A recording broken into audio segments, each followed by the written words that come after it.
Halland, you can go first if you want to. I'm sorry. So like, meaning like, I guess the hard part is it's like the whole concept of like hormone therapy, is traditionally, I would say, I don't want to call it mismanaged. I think it's a lot of people just think you supplement with testosterone or you do like, hormone replacement therapy for women. And that was controversial for a while too, right? And so I think approaching things from a multi-systemic approach, and this is slightly a tangent, but for example, I had a lot of heavy metal poisonings in my body. And so that was actually affecting a lot of my hormones and my adrenal glands and everything like that. So I think it's more so not just about how do we manage hormone therapy, is what other testing are we doing that's not actually directly testing what we think is low and actually doing things that are going to inadvertently affect it.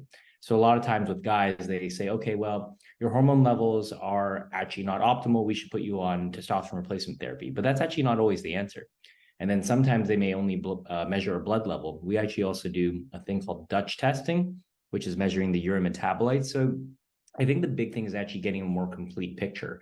And so I think testing is super important, and not just like what you think of traditional testing, all sorts of different versions, saliva, blood, urine. And then likewise, looking into domains that you may not be obvious, but it could actually quite significantly affect your hormone levels. Even sleep, for example, sleep's a good one.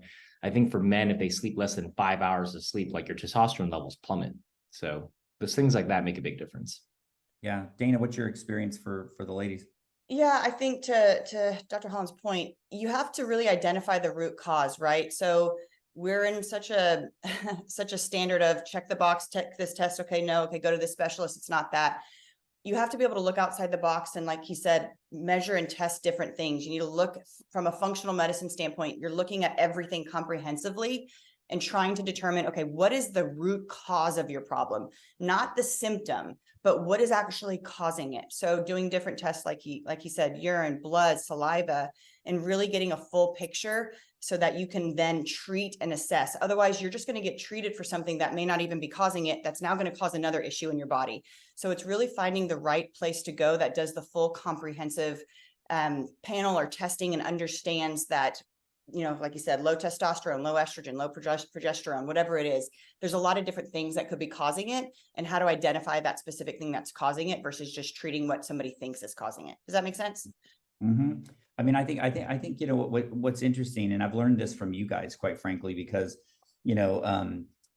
I would definitely say that a lot of the stuff that we talk about and that I've learned from, again, the transformational CEOs, the medical doctors, the science, based stuff that you guys are doing, and nutrition, is that there's like these foundations. There's like mastering yourself, then there's nutrition, and then the body as a system, right? Which you guys have made the point that, I mean, all of us kind of go to a doctor when something is wrong versus going to doctors where they're helping you uniquely for your unique body optimize your levels. I mean, I'll never forget like going to a doctor one time because, my father passed away from a rare form of prostate cancer when he was not much older than me. So I was taught to like start testing once my dad was gone.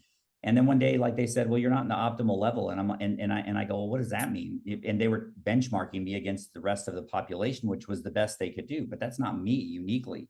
And I think that's why, even like if you think about what we're doing here on this call and what I just showed you inside the platform, which is available to all of you, is this, AI app that predicts your biology uniquely. At least we're taking a step in the direction